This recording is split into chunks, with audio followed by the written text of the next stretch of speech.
आप सभी को जय मसीह की। प्रभु आप सभी को बहुत आशीष दे कि आप परमेश्वर के वचन को सुनते हैं और मानने की कोशिश करते हैं और इस पर चलने की पूरी इच्छा रखते हैं और कोशिश करते हैं। प्रभु का अनुग्रह आप पर बहुत आयत से हो। और इसी के साथ साथ हम ये आशा भी रखते हैं कि जो वचन जो रिकॉर्डिंग्स आप लोगों के लिए की जाती है, आप इसको सुनने की पूरी कोशिश करते हैं, क्योंकि इसमें आत्मिक उन्नति है आपकी, और इसमें आप ही का फ़ायदा है, और इसमें आप ही की आत्मा का विकास होगा।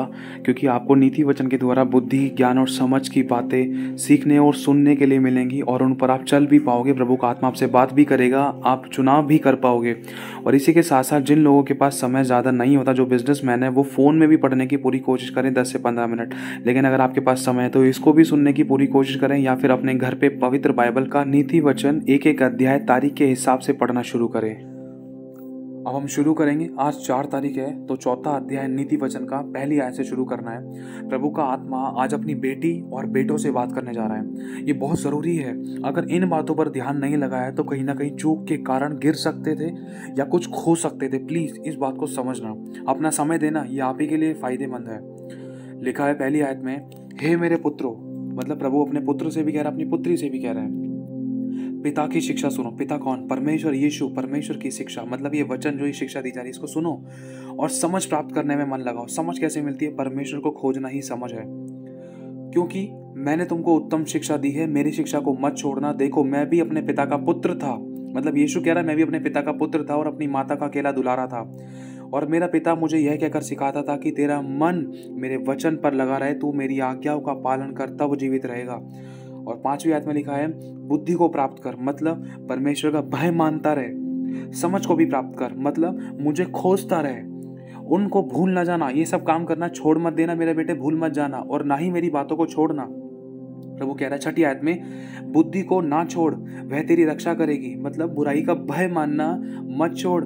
अगर तो बुराई का भय मानना छोड़ देगा तो तेरी रक्षा नहीं कर पाएगा कोई, परमेश्वर भी नहीं कर पाएगा। क्योंकि अगर तू बुराई में हाथ मिलाएगा तो परमेश्वर पापी से प्रेम करता है, लेकिन पाप से नफरत करता है, और पापों ही के कारण मनुष्य की भलाई नहीं होती है, जिसके कारण मैंने अपना मुंह छिपा रखा है। लिखा है वह तेरी रक्षा करेगी, उससे प्रीति रख, तब वह तेरा पहरा देगी। तेरी रक्षा सुरक्षा बुद्धि के द्वारा की जाएगी, मतलब परमेश्वर की रक्षा सुरक्षा के द्वारा। 7वीं आयत में लिखा है, बुद्धि श्रेष्ठ है, इसलिए उसकी प्राप्ति के लिए यत्न कर। जो कुछ तू प्राप्त करे उसे प्राप्त तो कर, परंतु समझ की प्राप्ति का यत्न घटने ना पाए। मतलब प्रभु यहाँ कहना चाहता है, देख बुद्धि बहुत श्रेष्ठ है, इसलिए उसको प्राप्त कर, मतलब बुराई का भय मानता रहे और परमेश्वर की बुद्धि तुझे प्राप्त होती रहेगी, और उसको यत्न में लगा रहे, उसको पाता रहे और भरपूर होता जा और बढ़ता जा। जो कुछ तू प्राप्त करे उसे प्राप्त तो कर, मतलब तुझे नौकरी करना है, बिजनेस करना है, जो तुझे करना है तू कर। जो भले काम है वो जो तुझे करना है, जो तुझे आज्ञा के अनुसार कहें वो तू कर सकता है। जो तेरी जिम्मेदारी उनको निभा, परंतु समझ की प्राप्ति, मतलब परमेश्वर को खोजना ही समझ है। परमेश्वर को खोजना बिल्कुल घटने ना पाए, कम ना होने पाए, शैतान तुझे संसारिक कामों में फंसाने ना पाए। लिखा है 8वीं आयत में, उसकी बड़ाई कर, वह तुझको बढ़ाएगी। जब तू उससे लिपट जाए तब वह तेरी महिमा करेगी, तेरा पहरा देगी, तेरी महिमा करेगी, तेरी रक्षा करेगी, और तेरा इज्जत मान सम्मान बढ़ाएगी। क्योंकि तू परमेश्वर के वचन को इज्जत दे रहा है तो खुदा भी तेरा आदर करेगा। लिखा है वह तेरे सिर पर शोभायमान भूषण बांधेगी और तुझे सुंदर मुकुट देगी। इज्जत मान सम्मान भरपूरी से बढ़ाएगा प्रभु का आत्मा आपका, जब आप उसका भय मानोगे और उसकी आज्ञाओं को सुनोगे, समझोगे और चलोगे। हे मेरे पुत्र, मेरी बातें सुनकर ग्रहण कर, तब तू बहुत वर्ष तक जीवित रहेगा। आज जीवित रहने का तरीका क्या है?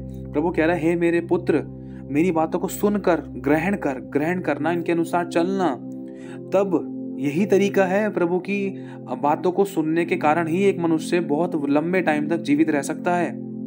लिखा है, मैंने तुझे बुद्धि का मार्ग बताया और सीधाई के पथ पर चलाया। चलने में तुझे रोक टोक ना होगी, और शिक्षा, और तू चाहे दौड़े तो भी तू ठोकर ना खाएगा। और लिखा है, शिक्षा को पकड़े रहे, उसे छोड़ ना दे, उसकी रक्षा कर, क्योंकि वही तेरा जीवन है। शिक्षा क्या? प्रभु कह रहा है, झूठ मत बोलना, चोरी मत करना, दोष मत लगाना, बुराई मत करना, गाली गलौज ना करना, मेरी आज्ञा का पालन करना, विश्राम दिन का पालन करना, शत्रु से प्रेम करना, सताने वालों के लिए प्रार्थना करना। ये परमेश्वर हमें शिक्षा दे रहा है, ये उपदेश दे रहा है खुदावंद हमें। और अगर हम ऐसा उसकी रक्षा करेंगे, उनकी बातों की चौकसी करेंगे ना, तो उससे वही मेरा जीवन है, वही उसी के द्वारा हमारा जीवन बढ़ेगा। लिखा है, दुष्टों की बाट में, दुष्टों के बीच में पैर भी मत धरना, और ना बुरे लोगों के मार्ग पर चलना। उसे छोड़ दे, उसके पास से भी ना चल, उसके निकट से मुड़कर आगे बढ़ जा। ऐसे लोगों की संगति भी मत करना, कहीं ऐसा ना हो स्पिरिट ट्रांसफर हो, एक के चक्कर में, गेहूं के चक्कर में गुण भी पिस जाए, और तू अपना अभिषेक, अपनी आशीष, अपनी बरकत खो दे और शैतान तुझे फटके। 16वीं आयत में लिखा है कि क्योंकि दुष्ट लोग यदि बुराई ना करें ना तो उनको नींद नहीं आती है, और जब तक वे किसी को ठोकर ना खिलाए ना, किसी का ठट्टा ना करे, किसी का गलत व्यवहार ना करे, तब तक उनको नींद नहीं मिलती है।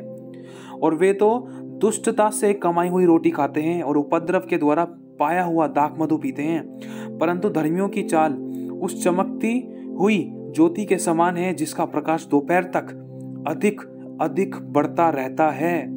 दुष्ट का मार्ग घोर अंधकारमय है, वे नहीं जानते कि वे किस से ठोकर खाते हैं। मेरे भाई और बहनों, दुष्ट उसे कहा जाता है बाइबल के द्वारा जो जानबूझकर बुराई करता है, उसे बाइबल दुष्ट कहती है।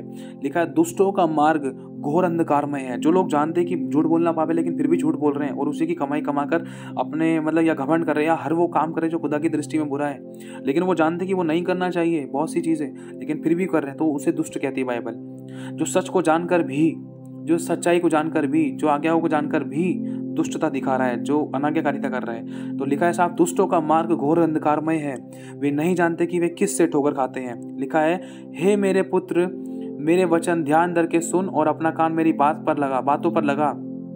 इनको अपनी आंखों की ओट ना होने दे, वरन अपने मन में धारण कर, क्योंकि जिनको वे प्राप्त होती हैं वे उनके जीवित रहने का और उनके सारे शरीर के चंगे रहने का कारण होती हैं। मेरे भाई और बहनों, देखो एक मनुष्य के जीवित रहने का सबसे बड़ा कारण क्या है, शरीर के भले चंगे रहने का सबसे बड़ा कारण क्या है? प्रभु की आज्ञाओं को अपने हृदय पे रखें और उसकी आज्ञाओं को अपनी आंख की ओट ना होने दें और अपने मन में धारण करें। आंख की ओट मतलब जैसे आंख में हम चश्मा लगाते हैं या हम अपनी आंखों से देखते हैं, तो मतलब एक आईने को अपने सामने रख कर हमें हर बात को परमेश्वर के वचन से जांच कर परख कर चुनाव करना है। अगर हमें कुछ झूठ दिखाई दे रहा है, कोई झूठा हमें ऑफर मिल रहा है, तो हमें झूठ के साथ हाथ नहीं मिलाना है, वरन हमें परमेश्वर के वचन को अपनी आंख की ओट में रखना, मतलब आंख में रखना है और आईने के समान हमें वचन से उन चीज़ों को परखना है, तब उन चीज़ों के साथ हमें चुनाव करना है। मतलब जो चीज़ सही है उन बातों को एक्सेप्ट करना, जो चीज़ सही नहीं है उनको छोड़ देना है, वरन परमेश्वर की आज्ञाओं को, शिक्षा को, उसकी चेतावनियों को अपने मन में धारण करना है। क्योंकि यदि अगर हम ऐसा करेंगे तो जिनको ये चीज़, ये बातें, ज्ञान की बातें, समझ की बातें, शिक्षा की बातें, ये बुद्धि की बातें प्राप्त होती है ना, जो इनको ग्रहण करता है, तो वे उनके जीवित रहने का और उनके सारे शरीर के चंगे रहने का कारण होती हैं। लिखा है कि सबसे अधिक अपने मन की रक्षा कर, सबसे अधिक अपने मन की रक्षा कर, क्योंकि जीवन का मूल स्रोत वही है। और लिखा है टेढ़ी बातें अपने मुंह से मत बोल और चालबाजी की बातें कहना तुझसे दूर रहे।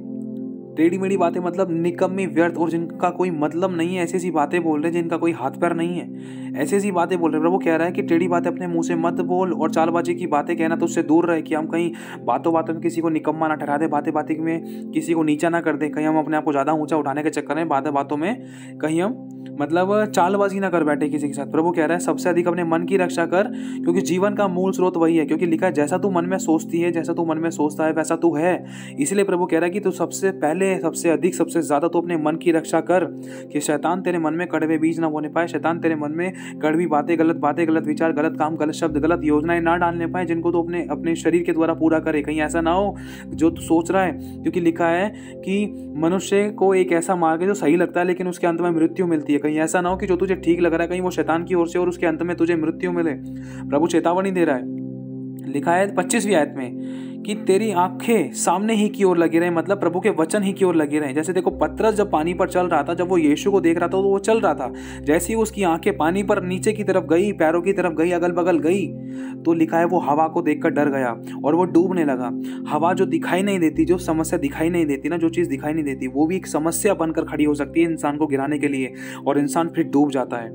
प्रभु कह रहा है कि तेरी आंखें सामने ही की ओर लगी रहे, कहीं ऐसा ना हो कि तू धोखा खाए और तू गिर जाए, और तेरी पलकें आगे की ही ओर खुली रहें, और अपने पांव धरने के लिए मार्ग को समतल कर और तेरे सब मार्ग ठीक रहें। सोच विचार कर कदम बढ़ा, और ना तो दाहिनी ओर मुड़ ना बाईं ओर मुड़। किस बात से? वचन से, शिक्षा से। ना तो दाएं मुड़ ना बाएं मुड़, ताकि जिस काम में भी तू हाथ डालेगा तेरे हाथ के सभी काम सफल हो।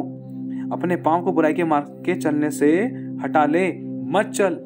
मेरे भाई और बहनों, प्रभु आपको शिक्षा देना चाहता है कि रोजमर्रा की जिंदगी में हमें इन बातों को खासकर ध्यान रखना है, क्योंकि बहुत बार शैतान कभी दोस्तों के द्वारा, कभी फ्रेंड, कभी रिलेटिव, कभी रिलेशंस के द्वारा ऐसी ऑफर्स, ऐसी बातें, ऐसे विचार, ऐसे काम, ऐसी परिस्थिति को क्रिएट करता है कि हम या तो कोई गलत चुनाव करें, या तो मनुष्य को प्रसन्न करें, या कुछ ऐसे गलत डिसीजन लें जिसमें कि हम खुदा को खुश ना करके वरन संसार को खुश कर रहे हैं, या अपनी अभिलाषा को पूरा कर रहे हैं, या शैतान के काम कर रहे हैं, जिसके कारण मनुष्य जीवन के मार्ग से भटक जाता है और अपनी ब्लेसिंग्स को खो सकता है। और बहुत सारी बातें से कि शरीर के भले चंगे रहने के कारण की बात बोली है। और दीर्घ आयु को लेकर प्रभु ने बोला है, अगर हम चाहते हैं बड़ी ब्लेसिंग्स हो, दीर्घ आयु, धन और महिमा और भला चंगा रहना, तो प्रभु की आज्ञाओं को, शिक्षा को, उसकी चेतावनियों को हमें याद रखने की कोशिश करना, अपने मन में धारण करना, अपने हृदय रूपी पटिया पर लिखना, वरन आज्ञा शिक्षा के अनुसार ही हमें चलना, ना दाएं मुड़ना ना बाएं मुड़ना। ठीक है, तो प्रभु आशीष दे आप सभी को। जय मसीह की।